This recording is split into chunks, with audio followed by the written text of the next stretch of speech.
ఇప్పుడు ఎంతమంది ఉన్నారండి భరత్ గారు? ఇప్పుడు కరప్షన్ అంటారు. మొత్తం 6 నెలలో 125 మంది ఏదో ఏసీ పట్టుకున్నదని చెప్తారు. ఇంకా దొరికినవాడు దొరికిన వాళ్ళు చాలా మంది ఉన్నారు.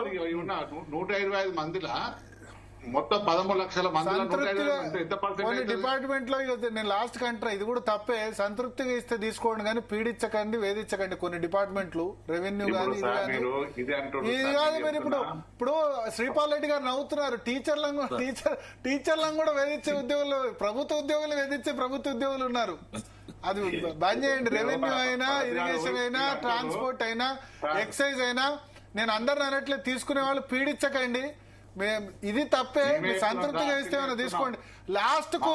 లాస్ట్ నేను చెప్తున్నా, సబ్ ట్రెజరీకి బిల్లుకు రిటైర్మెంట్ బెనిఫిట్ పోతే దానికి కూడా మాకు ఎంత ఇస్తావు? 5,000 ఇస్తావా? 10,000 ఇస్తావా? మళ్ళీ ఉద్యోగం పీడిస్తున్నాడు. అవునా శ్రీపాల్ రెడ్డి గారు?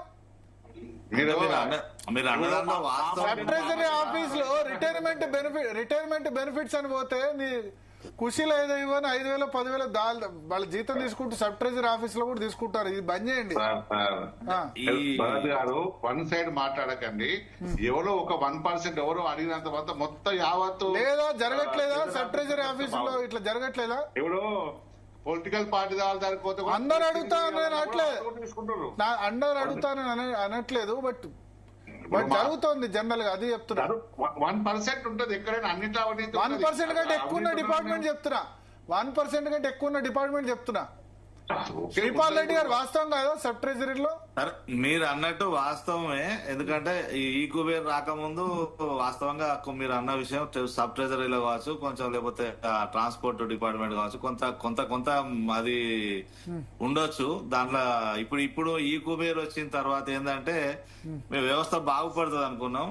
అది ఇంకా ఆ వ్యవస్థ కాస్త ఇంకా ఏంటంటే ఏదో ముదిరి దేంట్లోనో పడ్డట్టు అయిపోయింది. పెనం మీద నుంచి పొయ్యిలో పడ్డట్టు అయిపోయింది మా పని.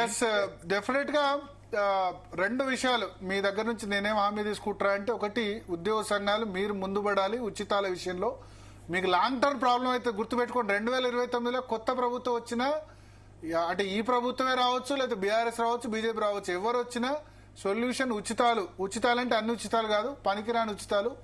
రెండవది అకౌంటబిలిటీ, ఉద్యోగుల నుంచి అకౌంటబిలిటీ, కరప్షన్, ఇవి తగ్గిస్తే సమాజంలో అరెస్ట్ తగ్గుతుంది. మూడవది ఎడ్యుకేషన్ రిఫార్మ్స్.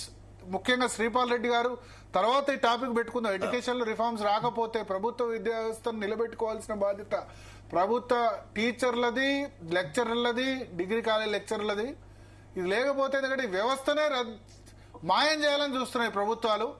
దాన్ని రక్షించుకోవాల్సిన బాధ్యత మనందరి మీద ఉంది. ముఖ్యంగా ప్రభుత్వ స్కూళ్లలో చదువుకున్నా, ప్రభుత్వ స్కూల్లో చదువుకున్న, ప్రభుత్వ కాలేజీలో డిగ్రీ చదువుకున్న, పీజీ ప్రభుత్వ చదువుకున్న, మా మీద కూడా ఉంది రెస్పాన్సిబిలిటీ. థ్యాంక్ యూ జగదీశ్వర్ గారు, అదేవిధంగా శ్రీపాల్ రెడ్డి గారు, ముజీబ్ గారు. సో మొత్తానికి రేహనా, మరొకసారి ప్రభుత్వ ఉద్యోగులు ఆగస్ట్ 15th డిమాండ్ పెట్టారు. ఆగస్ట్ 15th లోపు మాకు మొత్తం హామీలు కాదు, 56 హామీలు కాదు, 13 హామీలు ఏవైతే ఇచ్చారో వాటిలో ఖచ్చితంగా మీరు ముందడుగు వేయాలి, లేకపోతే మేము మళ్ళీ పోరాటానికి సిద్ధమవుతాయని చెప్తున్నారు. ప్రభుత్వం ఈ విషయంలో ఎటువంటి చర్య తీసుకుంటుందనే చూద్దాం. Okay, thank you Bharat.